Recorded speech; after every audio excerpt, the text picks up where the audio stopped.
चौधरी बंसीलाल जब प्रदेश के मुख्यमंत्री बने थे, जब उन्होंने इस तरह से जोड़ तोड़ से अपनी सरकार बनाई थी, वो सरकार भी बीच में गई थी।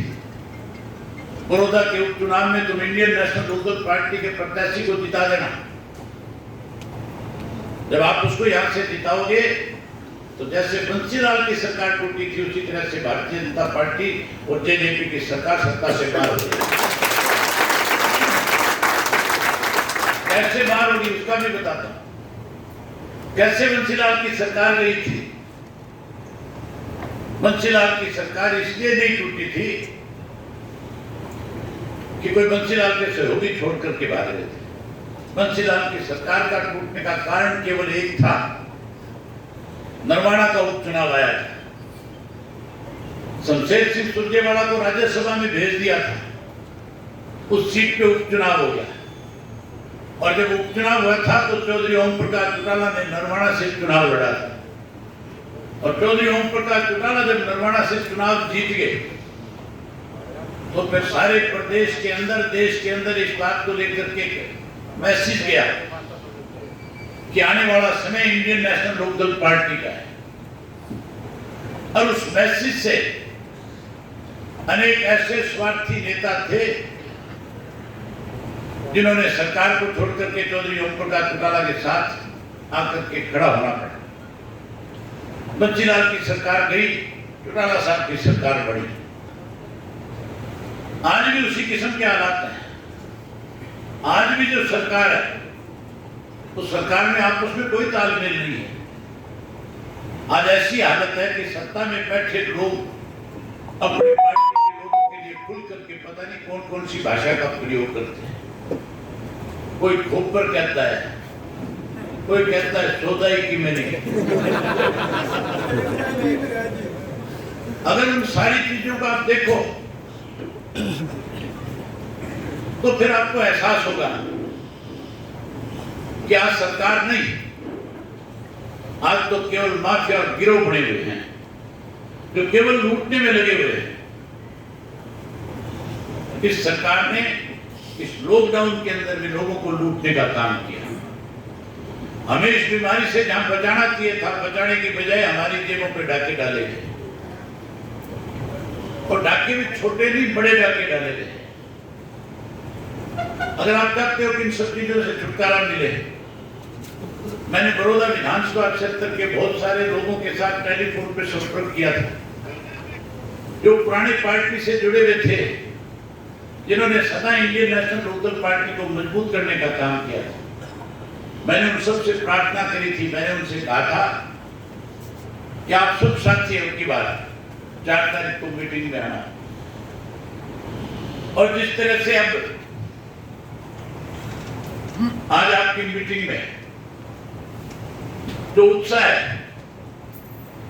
जिस तरह से आज इस मीटिंग के अंदर आप लोगों ने आकर के फिर से इंडियन नेशनल लोकदल पार्टी को मजबूत करने का काम किया।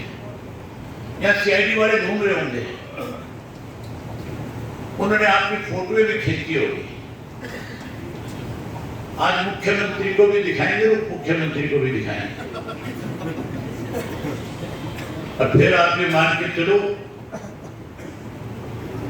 उनके टेलीफोन आपके पास आएंगे, क्योंकि आज से भगदड़ मच जाएगी इस बात को लेकर के। आज से ही इस बात की चर्चा शुरू हो जाएगी कि आने वाले समय में जब बड़ौदा विधानसभा का चुनाव होगा तो फिर 100%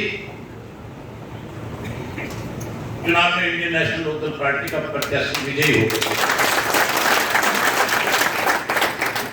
मैंने अभी जिलों के प्रोग्राम रखे हुए हैं, डिस्ट्रिक्टों के प्रोग्राम मेरे 8 तारीख को खत्म हो जाएंगे। 15 तारीख के बाद बड़ौदा विधानसभा क्षेत्र के एक गांव में आऊंगा।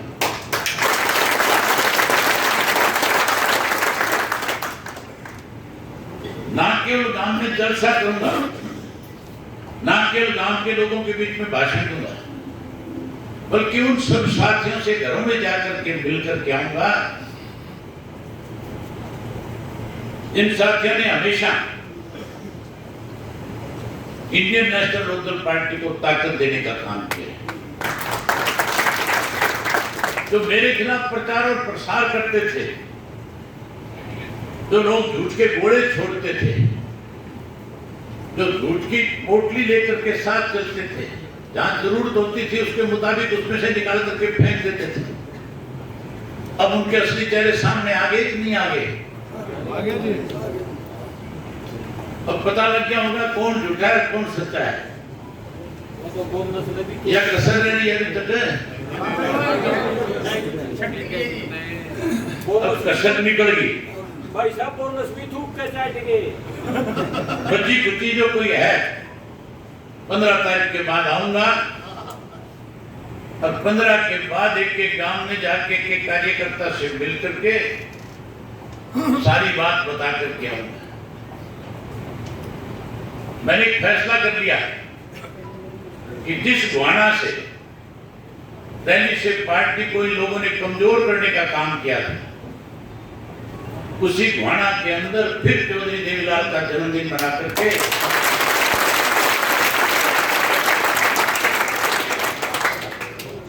पार्टी को फिर दोबारा उन्हीं शिखर और ऊंचाइयों पे ले जाने का काम करेंगे, और उसी ग्राउंड से इस बात का ऐलान करवाएंगे कि आने वाली सरकार इंडियन नेशनल लोकदल पार्टी की सरकार है।